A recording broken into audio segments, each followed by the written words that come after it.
राहुल गांधी के खिलाफ कोई सबूत नहीं था और उसके बाद एक बड़ी साजिश फिर से रची गई। जज साहब की मिलाड के कोर्ट में हुआ खेल भी पकड़ा गया, ईडी की एक बड़ी गलती भी पकड़ी गई और इन सब के बीच आज की तारीख में कार्यपालिका, विधायिका, न्यायपालिका, ये जो तीन मजबूत स्तंभ है ना इस देश के लोकतंत्र के, क्योंकि चौथा खंभा तो दरक चुका है, इन तीनों के दरकने की एक बड़ी सबूत, एक बड़ा एविडेंस आज हमारे हाथ लगा। सारी बातें जरा विस्तार से करेंगे। कल की तारीख में एक खबर बड़ी तेजी से फैली थी, हर जगह पर उसकी चर्चा हुई थी, लेकिन आज उसका पोस्टमार्टम करने का समय है, क्योंकि हमने और भी कुछ सबूत निकाल लिए हैं। मसलन एफआईआर तो बहुत पहले हुई थी, फिर एफआईआर की कॉपी देने का ऑर्डर भी एसीजेएम कोर्ट से आ गया था। क्या आप जानते हैं उस ऑर्डर को रोका किसने, उस पर स्टे किसने लगाया, किस जज साहब ने लगाया? क्या आप यह जानते हैं कि नेशनल हेराल्ड केस किस तारीख में रद्द हो सकता था, लेकिन फैसला सुरक्षित था और फैसले को बार बार टाला जाता रहा? वो कौन से जज साहब टालते रहे? हम जज साहब के ऊपर कोई आरोप नहीं लगा रहे हैं, ये एक डिस्क्लेमर है। हम सिर्फ सवाल खड़े कर रहे हैं, बाकी जनता समझदार है, देश के जिम्मेदार नागरिक समझदार है। नमस्कार, मैं स्वप्निल और आप मुद्दा देख रहे हैं। दोस्तों आगे बढ़ें उससे पहले वही छोटी सी अपील। मुद्दा इन दिनों एक गंभीर आर्थिक संकट से जूझ रहा है। एक तरफ हमारे मेन बैंक अकाउंट लंबे समय से फ्रीज चल रहे हैं, तो दूसरी तरफ हमारे 28 साल पुराने चैनल को हमसे लंबे समय तक छीन के रखा गया था। ऐसे में डे टू डे ऑपरेशंस में मुद्दा को कुछ मुश्किलों का सामना करना पड़ता है, लिहाजा आपसे अपील है, यदि आप चाहें तो मुद्दा की छोटी छोटी मदद जरूर कीजिएगा। आगे बढ़ते हैं और आज नेशनल हेराल्ड केस में कल की तारीख में जो खबर आई, जरा उसके पोस्टमार्टम की तरफ चलते हैं। कल आपके पास आई थी ना खबर, बताया गया था ना आपको कि एक नई एफआईआर दर्ज कर दी गई है और राहुल गांधी, सोनिया गांधी समेत सैम पित्रोदा, कांग्रेस, सुमन दुबे, सबकी मुसीबतें बढ़ गई हैं। एफआईआर दर्ज कब हुई थी और हेराल्ड केस पे फैसला कब सुरक्षित रखा गया था? इन दोनों सवालों के पहले जवाब जान लीजिए। 8 अगस्त 2025 की तारीख नेशनल हेराल्ड केस में राउस एवेन्यू कोर्ट में बहस पूरी होती है और समन किया जाएगा कि नहीं किया जाएगा राहुल और सोनिया गांधी को या बाकी आरोपियों को, इस पर एक जज साहब हैं, उनका नाम आगे बताऊंगा, वो फैसले को सुरक्षित रख लेते हैं। अगली तारीख मुकर्रर होती है और फिर एक फिल्म आई थी जिसमें सनी देओल का एक बड़ा प्रसिद्ध संवाद है, तारीख पे तारीख, तारीख पे तारीख, तारीख पे तारीख। तो वही होता है। 8 अगस्त के बाद 29 अक्टूबर की तारीख, उसके बाद फिर तारीख, फिर एक और तारीख, और अब तारीख दी गई है 16 दिसंबर की कि 16 दिसंबर को हम फैसला सुनाएंगे। जज साहब कौन है वो नाम बताएंगे, थोड़ा धैर्य रखिए, थोड़ा धीरज रखिए। असली खेल यहीं से शुरू होता है। 8 अगस्त को जब बहस पूरी हो गई और उसके बाद फैसला सुरक्षित रखा गया, तो जानते हैं सबसे बड़ा पेच क्या था? हेराल्ड केस रद्द होने की कगार पे पहुंच गया था, या फिर यूं कह लीजिए कि रद्द हो चुका था। क्यों कह रहे हैं? क्योंकि सबसे बड़ी बात इस पूरे केस में यह रही कि ईडी ने यह जांच एक प्राइवेट कंप्लेन के आधार पर शुरू करी थी। प्राइवेट कंप्लेन कैसे? सुब्रमण्यम स्वामी की कंप्लेन, और उसको आधार बनाकर ईडी इस तरीके की कार्रवाई नहीं कर सकती, ये उसके अधिकार क्षेत्र में भी नहीं है। दूसरा, सबूत तो थे नहीं, जाहिर सी बात है भाई। एजेएल एक कंपनी है, एसोसिएटेड जर्नल्स लिमिटेड, और एजेएल एक बहुत पुरानी कंपनी है जो नेहरू से जाकर जुड़ती है। उसके ऊपर 90 करोड़ का जब कर्ज हो गया तो कांग्रेस ने सोचा कि चलो इसे कर्ज मुक्त बनाते हैं। कर्ज मुक्त बनाने के लिए एक नई कंपनी बनाई गई, यंग इंडियन। यंग इंडियन भी एक नॉन प्रॉफिट ऑर्गेनाइजेशन के तौर पर रजिस्टर्ड हुई, यानी कि उसका कोई भी शेयर धारक यंग इंडियन से कोई फायदा नहीं ले सकता, ना उसे सैलरी मिलेगी, ना उसे गाड़ी घोड़ा मिलेगा, कुछ नहीं मिलेगा।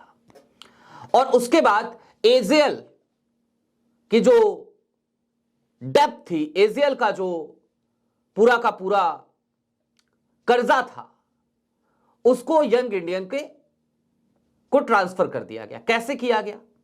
उस डेप्थ को इक्विटी में कन्वर्ट किया गया और वो इक्विटी यंग इंडियन को दे दी गई, जिससे एजेएल ऋण मुक्त हो गई। अब एजेएल तो ऋण मुक्त हो गई, यंग इंडियन में ये तमाम लोग थे, ये तमाम लोग कोई भी लाभ उससे ले नहीं सकते।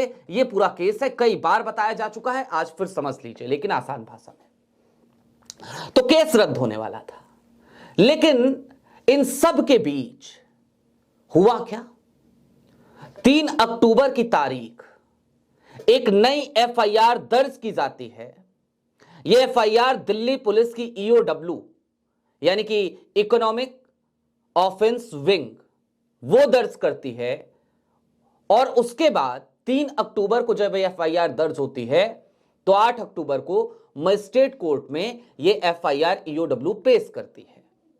फिर एसीजेएम कोर्ट से एक आदेश आता है कि जो भी एक्यूज्ड हैं उनको एफआईआर की कॉपी मुहैया करा दी जाए। लेकिन यहां पर फिर एक खेल होता है।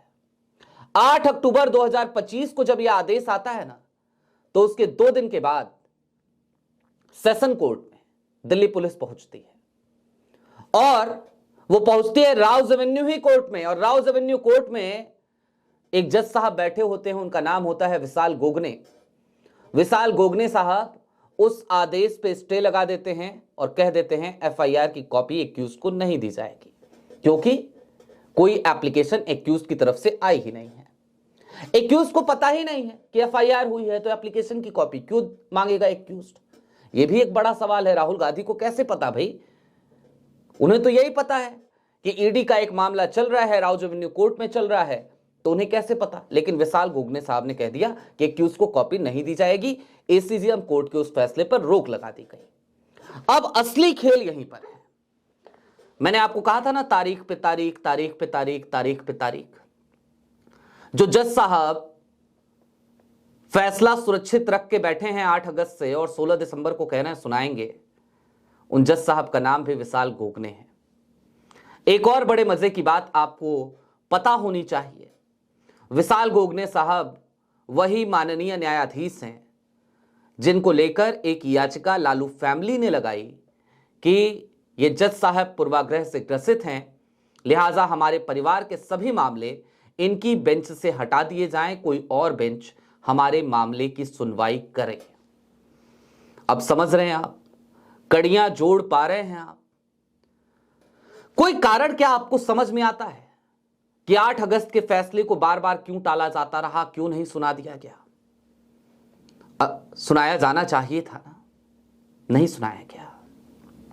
मैं फिर कह रहा हूं, फिर डिस्क्लेमर दोहरा दे रहा हूं, जज साहब के ऊपर मेरा कोई आरोप नहीं है। मैं तो सिर्फ और सिर्फ वो क्रोनोलॉजी समझा रहा हूं कि कैसे विपक्ष को बार बार परेशान किया जा रहा है।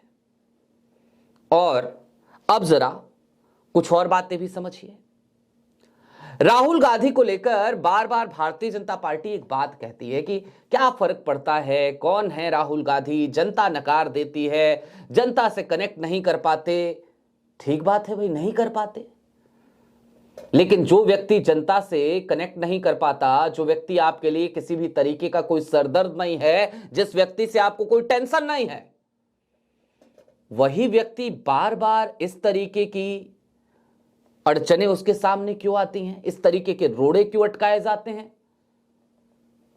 इससे एक बात तो समझ में आती है कि आज की तारीख में प्रधानमंत्री नरेंद्र मोदी, गृह मंत्री अमित शाह या फिर कि समूची भारतीय जनता पार्टी, सबको अगर किसी से डर लगता है तो वो देश का नेता प्रतिपक्ष है, उसका नाम राहुल गांधी है। वो सड़कों पे निकलता है तो जनता उससे कनेक्ट कर लेती है, लेकिन ऐसा कैसे हो जाता है कि जैसे ही वो चुनावी मैदान में उतरता है जनता कनेक्ट नहीं कर पाती? ये क्रोनोलॉजी समझ में आती है क्या?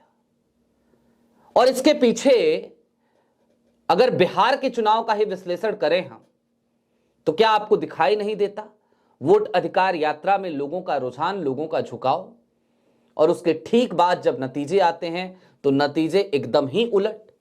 अगर आसपास के नतीजे होते एनडीए जीत भी जाती, लेकिन इस तरीके का स्ट्राइक रेट नहीं होता, तो शायद भरोसा करना बेहद आसान था।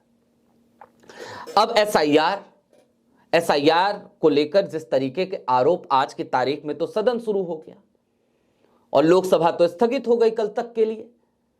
3 बार शुरुआत हुई और बार बार स्थगित होती रही। सबसे पहले बिरला साहब आए, सुबह में 11 बजे सदन की शुरुआत होती है, 11:25 पे स्थगित कर दी जाती है। कहा जाता है 12 बजे करेंगे, 12 बजे सदन की शुरुआत होती है, फिर कुछ समय चलती है, बिरला साहब भाग जाते हैं, आते ही नहीं हैं।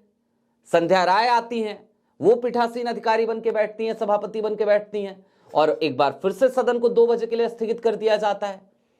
और इन सब के दरमियान लगातार नारे लग रहे होते हैं, वोट चोर गद्दी छोड़, वोट चोरी बंद करो, बिहार में लोकतंत्र की हत्या पे चर्चा हो, एसआईआर पे चर्चा हो। इसके बाद 2 बजे भी सदन शुरू होता है और उसके 15-20 मिनट, आधे घंटे के भीतर ही खबर आ जाती है कि भाई सदन स्थगित हो गया। कब तक के लिए? कल की तारीख तक के लिए, यानी 2 दिसंबर 2025 सुबह 11 बजे कल फिर से लोकसभा शुरू होगी, तब तक के लिए स्थगित। अरे क्या मांग रहा है विपक्ष आपसे? यही तो कह रहा है एसआईआर पे चर्चा करा लीजिए। क्यों नहीं करा लेते हैं चर्चा? कर लीजिए ना बात एसआईआर पे।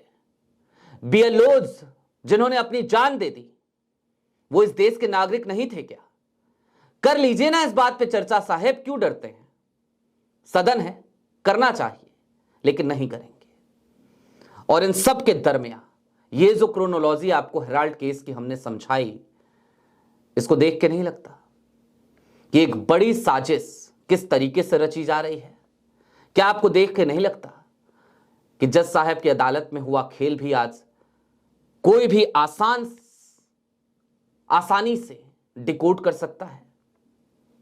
मैंने तो करने की कोशिश करी, मेरी समझ में खेल आता है। आपकी समझ में भी आता है क्या? अगर आता है तो कमेंट बॉक्स में जरूर बताइएगा। अभी के लिए दीजिए इजाजत।